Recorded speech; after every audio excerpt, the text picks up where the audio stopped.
There's so much innovation, so much opportunity at every level, and really cutting edge research on the psychosocial, cultural, cognitive, behavioral, and biological aspects of aging that was just so exciting.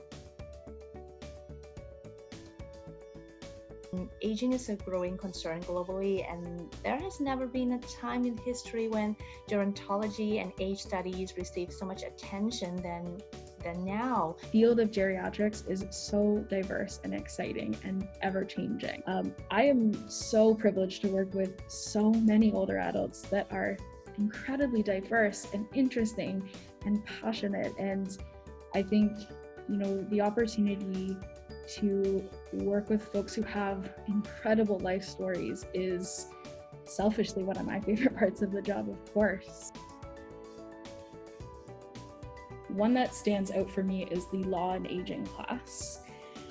I remember within the class being told that social workers will be the expert on issues like consent, issues like capacity, and things around powers of attorney and wills. And when I was learning it, I thought, my goodness, there's no way I'm going to be an expert in these issues when I graduate. And then I entered the workforce and realized that we very much are. And I became more of an expert on consent capacity and all of these legal issues that come around with folks getting older. And that course really set me up for success in knowing how to navigate legislation and find what I need and find the right people to ask when I had questions. The course that I studied and I think I learned a lot from, it was the principles of aging. I got to think about what aging means and the trajectory of a person's life, an individual's life. In the course we were talking about successful aging. What does it mean? And that's where I realized when I was doing my practicum, how do I transfer the knowledge that I learned in the coursework? I think because I imagined a future in research, it was really the knowledge building and social work course that had the greatest impact on me.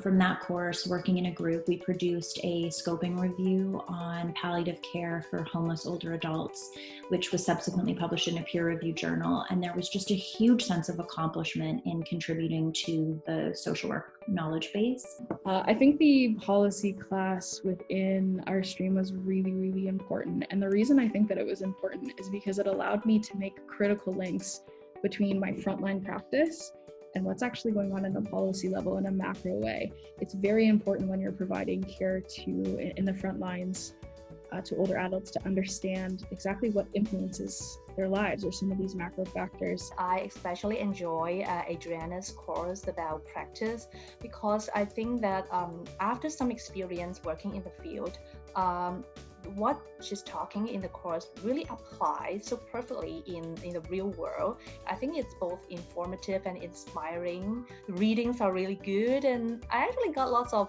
wow moments in reading them as well as in the class. The direct practice course, Social Work and Aging, helped to prepare me for some of the really complex ethical, cultural, gender and sexual diversity issues that I would confront in my practicum, which was in hospital and orthopedics, and really provided opportunities to integrate and consolidate what I was learning in my classes and in my practicum. Master of Social Work class is a combination of dedicated learners from different backgrounds and from different parts of Canada and the world. And we got an amazing network here: academia, alumni, mentors, community partners, field instructors. And I think that is especially important for international students like me, that you will be surrounded by a passionate community, and at the least it would help you build a personal and professional network here. So when I came into this program, I think I was very set in the idea of I want to be a social worker that works in long-term care, and that was my main focus.